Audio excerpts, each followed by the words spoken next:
సారీనా? ఎవరి కోసం తీసుకుంటున్నాడు వీడు?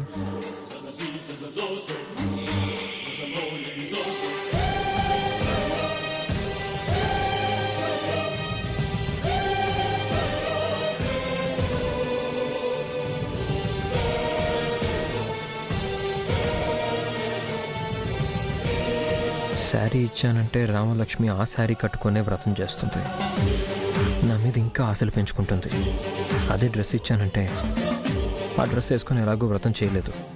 తను చేయాలనుకున్న ఇంట్లో వాళ్ళు చేయనివ్వరు. సో డ్రెస్ ఇచ్చానంటే రామలక్ష్మి అడిగిన దానికి కాదనకుండా నేను ఇచ్చినట్టు ఉంటుంది. నా మీద ఆశలు పెంచుకునే అవకాశం లేకుండా కూడా చేసినట్టు అవుతుంది. నాకు శారీ వద్దులేండి, ఒక డ్రెస్ ప్యాక్ చేయండి.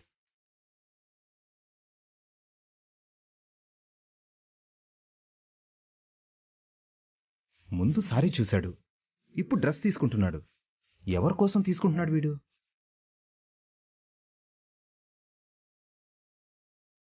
ఓకే, ఇది ప్యాక్ చేయండి.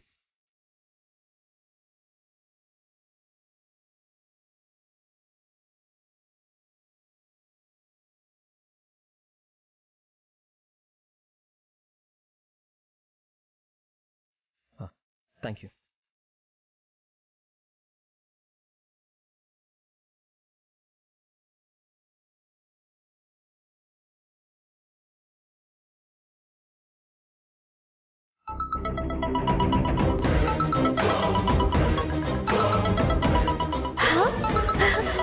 మా సారే నాకు ఫోన్ చేస్తున్నారే. దేనికి ఫోన్ చేసి ఉంటారు? ఆహా, ఇంకెందుకు, నాతో మాట్లాడడానికే ఫోన్ చేసి ఉంటారు. హలో రామలక్ష్మి, నేను సారీ అని. మీరు కాల్ చేస్తుంటే నాకు తెలియదా ఏంటి? మీరండి చెప్పాలా? అయినా రామలక్ష్మి ఏంటండి? రామా అని ముద్దుగా పిలవచ్చు కదా. అయితే లక్ష్మి అని పిలుస్తాను. నాకు మీరు రామా అని పిలుస్తుంటేనే బాగుంటుంది. సర్లేండి, మీకు ఎలా ముద్దుగా పిలవాలనిపిస్తే అలానే పిలవండి. మీరు ముద్దుగా పిలవడం ముఖ్యం, కానీ పిలుపు ముఖ్యం కాదు కదా. ఇప్పుడు మీరే ఫోన్ చేశారంటే నేను గుర్తొచ్చానా? ఎప్పుడైనా ఎప్పుడూ గుర్తొస్తూ ఉంటానా? నాకు మాత్రం మీరు ఎప్పుడూ గుర్తొస్తూ ఉంటారు. నేను బయట ఉన్నాను. అవునా? మరి మాట్లాడడానికి ఫోన్ చేయలేదా? వ్రతం ఉన్నావు కదా. నేను వ్రతానికి ఒకటి తీసుకురావాలని కూడా అన్నాను. తీసుకున్నాను. సార్, నిజంగానా? నాకు తెలుసుగా నేనంటే మీకు ఎంత ప్రేమ అని. ఇలా అడిగానో లేదో అప్పుడే తీసుకున్నారన్నమాట. శివాలయం దగ్గర కలిస్తే కవర్ నీకు ఇస్తాను, వస్తావా? అయ్యో సార్, మీరు పిలిచాకే రామలక్ష్మి రాకుండా ఉంటుందా ఏంటి? మీకోసం చేసే వ్రతానికి మీరు మీ చేతులతో గిఫ్ట్ ఇస్తుంటే తీసుకోకుండా ఉంటుందా? నేను ఖచ్చితంగా వస్తాను sir. Bye sir.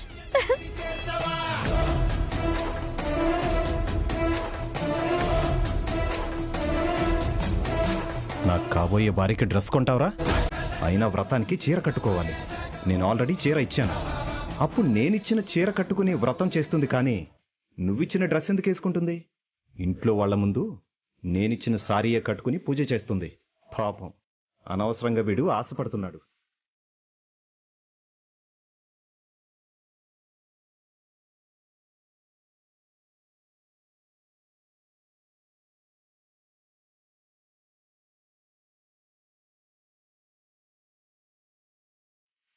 Sir, sorry sir, మిమ్మల్ని వెయిట్ చేయించినట్టున్నాను. పర్లేదులే. అవునులే, నన్ను మీరు అర్థం చేసుకున్నట్టు ఎవరు అర్థం చేసుకుంటారు? సరే, నువ్వు అడిగావు కదా.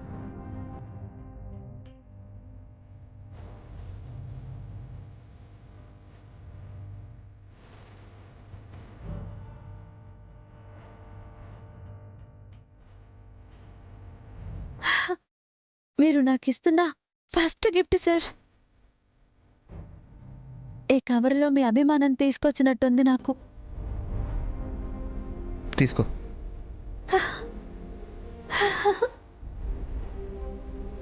ఈ క్షణాల్ని ఇలాగే ఫోటో తీసి జాగ్రత్తగా దాచిపెట్టుకోవాలనిపిస్తోంది. ముందు ఓపెన్ చేసి చూడు రామలక్ష్మి. మీరింత ప్రేమగా తీసుకొచ్చాక మళ్ళీ చూడాలా? కానీ మీరు చెప్పారు కాబట్టి నేను చూస్తాను.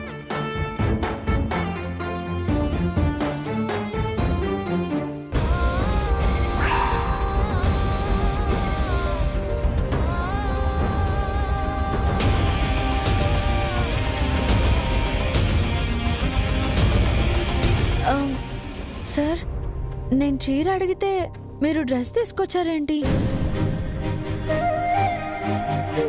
వ్రతంలో చీర కట్టుకోవాలి, డ్రెస్ వేసుకోకూడదు. వేసుకోకూడదనే కదా డ్రెస్ తెచ్చింది. అవునా? చెప్పాను కదా సార్, మీరు ఇలా చేశారేంటి? చీర తీసుకుందామని అనుకున్నాను రామలక్ష్మి. అంతలో అక్కడ ఓ బొమ్మకి ఈ డ్రెస్ కనిపించింది. బొమ్మకే అంత అందంగా ఉంటే నీకింకెంత అందంగా ఉంటుందో అనిపించింది. అందుకే ఈ డ్రెస్ తీసుకొచ్చాను. అంటే ఆ బొమ్మలో మీరు నన్ను చూసారా? అవును, అందుకే చీర కంటే నీకు ఈ డ్రెస్ బాగుంటుందని తీసుకొచ్చాను. డ్రెస్ బాగుంది కానీ వ్రతానికి వేసుకొనివ్వరు సార్. అయ్యో, మరెలా? శారీ అంటే ఎప్పుడు కట్టుకుంటావా? వ్రతం వరకే కదా. అదే డ్రెస్ అయితే రోజు వేసుకుంటావు కదా అనుకున్నాను. సర్లే, ఇబ్బంది పడుతూ తీసుకోవడం ఎందుకు, ఇది రిటర్న్ ఇచ్చేస్తాను. ఆహా, వద్దు సార్. ఫస్ట్ టైం నా కోసం ప్రేమగా తీసుకొచ్చారు, పర్వాలేదులేండి సార్. అప్పుడప్పుడు ఈ డ్రెస్ వేసుకుంటే చూడొచ్చు అనుకుంటున్నారు కదా, మీకు గుర్తుగా ఉంచుకుంటాను. అప్పుడప్పుడు ఈ డ్రెస్ వేసుకుంటూ ఉంటాను. రామలక్ష్మి, అంతా ఓకే కదా? మీరు తెచ్చాక ఓకే కాకుండా ఎలా ఉంటుంది? ఈ డ్రెస్ చాలా బాగుంది, వ్రతానికి వేసుకోకూడదు అన్నాను అంతే. అయితే సరే, ఇంక నేను వెళ్ళొస్తాను. సార్, ఈ డ్రెస్ని బొమ్మ మీద చూసి ఆనందపడ్డాను అన్నారు కదా, నేను రేపు కాలేజ్కి వేసుకొని వస్తాను. బొమ్మలో నన్ను చూసుకోవడం కాదు, నేరుగా నన్నే చూదురు గాని. హే, వద్దొద్దు, నువ్వు ఈ డ్రెస్ వేసుకుని కాలేజ్కి రావద్దు. ఎందుకు సార్? ఈ డ్రెస్ నాకు బాగోదా? నా సంతోషం కోసం ఈ డ్రెస్ బాగుంటుంది అని చెప్పారుగా. ఓ లేదులేండి సార్, మీరు అబద్ధాలు చెప్తున్నారు. మీరెందుకు నన్ను కాలేజ్కి ఈ డ్రెస్ వేసుకుని రావద్దన్నారో నాకు అర్థమైందిలేండి. అందరూ నన్ను ఈ డ్రెస్లో చూస్తే దిష్టి తగులుతుందని కదా. మీకు నేనంటే ఎంత ప్రేమో సార్. ఒకరి దిష్టి తగలడం కూడా తట్టుకోలేకపోతున్నారంటే నిజంగా మీ ప్రేమ నాకు దొరకటం నా అదృష్టం సార్.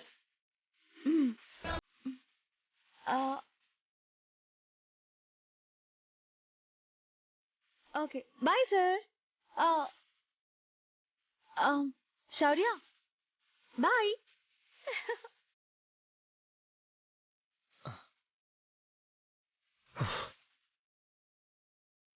అనుమానం నీదే, సమాధానం నీదే. నేనేం మాట్లాడినా అది ప్రేమే అనుకుంటుంది. ఈ ప్రేమ చివరికి ఏమవుతుందో.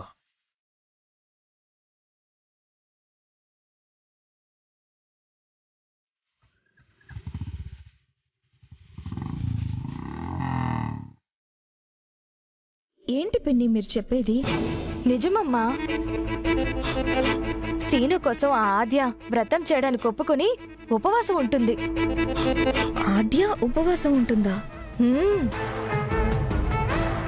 మేము ఉండదేమో అనుకున్నాం, కానీ సీను ఇలా చెప్పాడో లేదో అలా ఒప్పుకుందంట.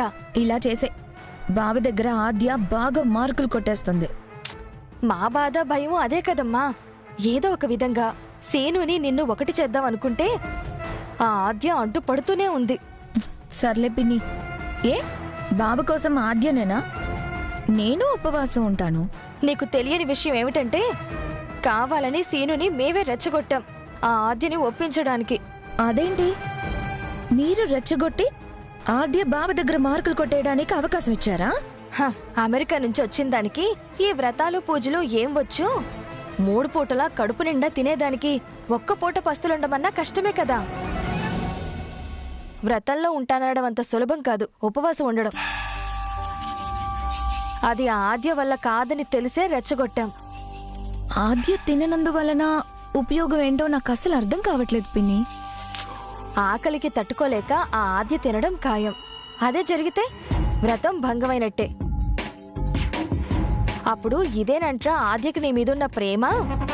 నీకోసం ఒక్క పూట ఆకలినే చంపుకోలేని దాని మీద ప్రేమేంటి? అది నిజమైన ప్రేమ కాదని సీను మనసు మార్చొచ్చని మేమే ఈ ఐడియా వేశాం. ఓహో, మంచి ఐడియానే వేశారు. మీ ప్లాన్ సక్సెస్ అయి బావకాద్యం మీద ప్రేమ పోయి పీకల దాకా కోపం రావాలని నేను వ్రతం చేసి ఉపవాసం ఉంటాను. సరే అయితే. పార్వతి, ఓ పార్వతి! ఇంకా పిలవలేదేంటో అనుకున్నాను. పార్వతి! ఇదిగో మా అత్తయ్య పిలుస్తుంది, సాయంత్రం కలుద్దాం. Bye bye.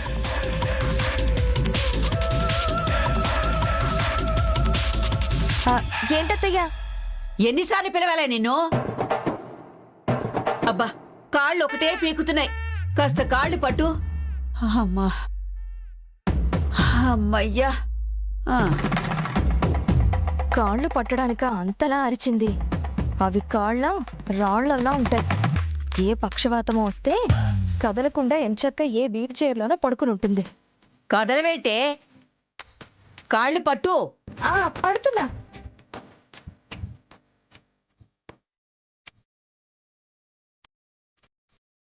ఇలాంటి వాటికి నన్ను పిలుస్తుంది గాని వదిన్ని మాత్రం అస్సలు పిలవదు. ఏంటా పట్టడం? చక్కెర పిండి పట్టినట్టు కాదు, మైదా పిండి ఒత్తినట్టు వత్తాలే. ఇంతకన్నా పీక పిసకమంటే ఎంత బాగుండేదో.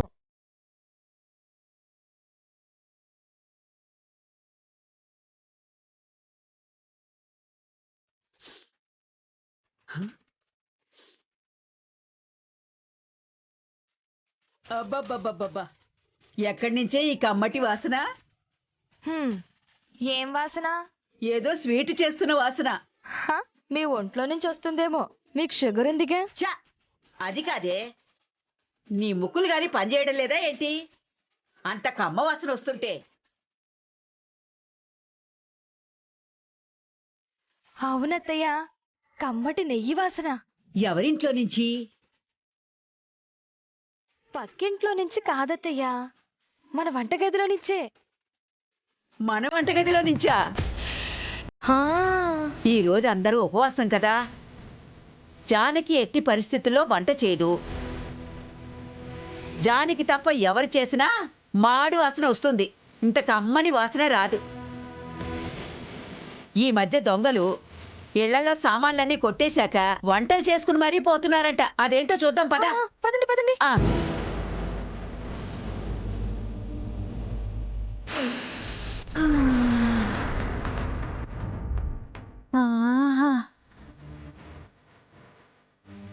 ఇది నీ పనా? అందరూ ఉపవాసం అయితే నువ్వేంటే వంటగదిలో దూరి ఏం చేస్తున్నావు? గుమ్మడికాయ హల్వా. మరి నెయ్యి పోయడమేంటే, పాయసంలో పాలు పోసినట్టు? గుమగుమలాడాలి కదా. ఎలా ఉంది? వాసనకే ప్రాణం లేచొచ్చినట్టుంది. ఈ వాసన రావాలి, అది చూసి జనాలు రావాలి, నాకు అదే కావాలి. అందరూ ఉపవాసం ఉంటే ఈ గుమ్మడికాయ హల్వా ఎవరికే? ఒట్టప్పుడు వంటగది మొహం కూడా చూడవు గాని అందరూ ఉపవాసం ఉన్నప్పుడు వాసనలతో ఇలా చంపేస్తున్నావు. ఇది ఆద్య కోసం. ఆద్య కోసమా? మరి మనందరితో కలిసి ఉపవాసం ఉండి వ్రతం చేస్తానంది కదా. ఆ వ్రతభంగం చెయ్యాలనే ఈ వంట మొదలుపెట్టాను. ఓ మంచి ఐడియా వదినా. ఎప్పుడు అక్క చేతి కమ్మటి వంటలు తినే మాకే ఇలా ఉందంటే, ఆద్యగానే వాసన చూసిందంటే వ్రతాన్ని వంటగదిలోనే వదిలేసి గిన్నెలతో డైనింగ్ టేబుల్ దగ్గర కూర్చుంటుంది. నీ చేతి చలవో ఆ నెయ్యి చలవో గాని వాసనకి నాలుకలో నరాలు పీకేస్తున్నాయే. ఆ ఉదయం టిఫిన్ కూడా చేసుండదు కదా, మంచి ఆకలి మీద ఉంటుంది. ఇప్పుడు గాని ఈ వాసన గాని చూసిందంటే ఇంకంతే. ఆద్య వ్రతం చెయ్యకుండా చెయ్యాలని చేతబడి చేసినంత శ్రద్ధగా వంట చేస్తున్నాను. అందరూ తినేటప్పుడు వంట చేయడానికి రావు గాని ఎవరూ తినరని ఇంత కమ్మగా చేస్తావా వదినా? అమావాస్యకి పౌర్ణానికి ఇలా కుదురుతుందిలే పార్వతి. ఆద్య రావడం, ఉపవాసం మర్చిపోయి ఈ హల్వా తినడం ఖాయం. నువ్వేంటే ఇప్పటి వరకు బాగానే ఉన్నావు కదా, అలా నీరసించుకుపోయావే? మన ప్లాన్ గొప్పగానే ఉంది, కానీ ఎప్పుడు మన ప్లాన్కి మనమే బలైపోతున్నాం. అది గుర్తొస్తేనే కాస్త టెన్షన్గా ఉంది. ప్రతిసారి అలా జరుగుతుందా ఏంటి? ఏం చేసినా ఎక్కువ ఎదురు దెబ్బలు తగిలేది నీకే వదినా, అది మర్చిపోకు. గిన్నె వాడిందని వంట మానేస్తామా? దెబ్బ తిన్నామని దెబ్బ కొట్టకుండా వదిలేస్తామా? ఈ రోజు నా గుమ్మడికాయ హల్వాతో ఆ ఆద్య ఉపవాసం కరిగిపోవాలి.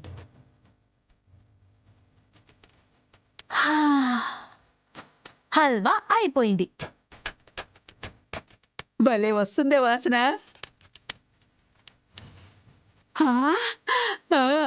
పద పద.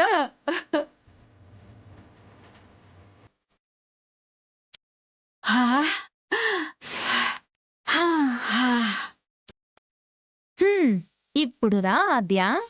పద్మా, వాసన బాగుంది గాని రుచి ఎలా ఉందో కాస్త చూడమంటావా? అయ్యో, మన ఉపవాసం అమ్మా. ఈ వయసులో ఉపవాసం ఉండి ఎవరిని ఉద్ధరించాలి? మీరంటే ఉండాలి గాని వండు, కాస్త నోట్లో వేసుకుని చూస్తా. అబ్బబ్బబ్బబ్బా, నోట్లో వేసుకుంటే కరిగిపోతుందే. అత్తయ్య, అంత బాగుందా? తిని చూడవే, నీకే తెలుస్తుంది. ఏ పార్వతి, ఉపవాసం కదా, ఎలా తింటుందమ్మా? వదినా, ఎప్పుడు ఉండే ఉపవాసమే కదా, అయినా ఇంట్లో అందరూ బాగుండాలంటే ఇంటికి ఒక్కరుంటే చాలదా? వాసనకి నా వల్ల కావడం లేదు, నేను కొంచెం రుచి చూస్తాను. తిను. అబ్బా, ఎంత బాగుందో. బాగుందనేది చిన్న మాట తల్లి, ఎంత బాగుందో. మరే నువ్వంత కమ్మగా వంట చేస్తావని మాకు అస్సలు తెలియదు వదినా, ఎంత బాగుందో.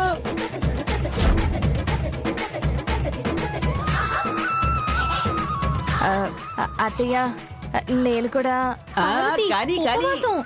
ఉండదురా. నువ్వు ఉండవే. అయ్యో,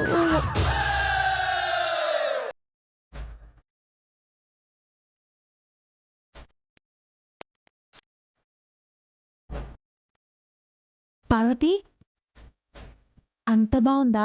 అంతా తిని ఆఖరి శ్వాస వదిలినా తప్పులేదనిపిస్తుందే.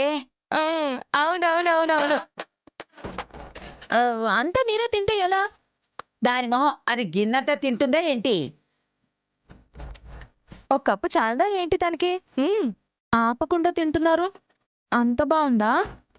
అమృతం అంటే నమ్మదు.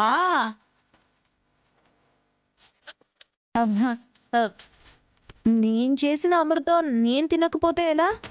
వదినా, నువ్వు తింటావా? ఇల్లు బాగుండాలి, ఇంట్లో వాళ్ళు బాగుండాలి అంటే ఒక్కరు ఉపవాసం ఉంటే చాలులే అమ్మా. వదిన ఉంటుంది కదా, ఎప్పుడు చేసే ఉపవాసమే కదా, ఈ ఒక్కసారికి చేయకపోతే ఏం కాదులే. సర్లేవే కానీ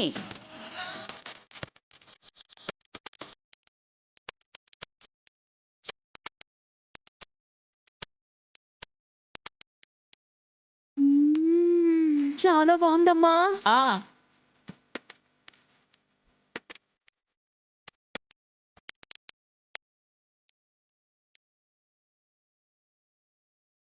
అబ్బా పద బామ్మర్ది బావా ఆ, ఆహా, ఇంత బాగా వంట చేస్తానని నాకే తెలీదు. దగా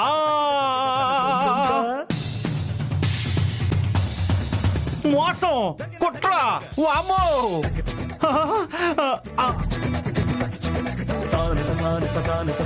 ఆకలికి మమ్మల్ని బలిచ్చి ఆవురావురమంటూ ఆవుల మంద గడ్డి వామ మీద పడి మేసినట్టు ఎలా మెక్కుతున్నారో చూసావు బామ్మది.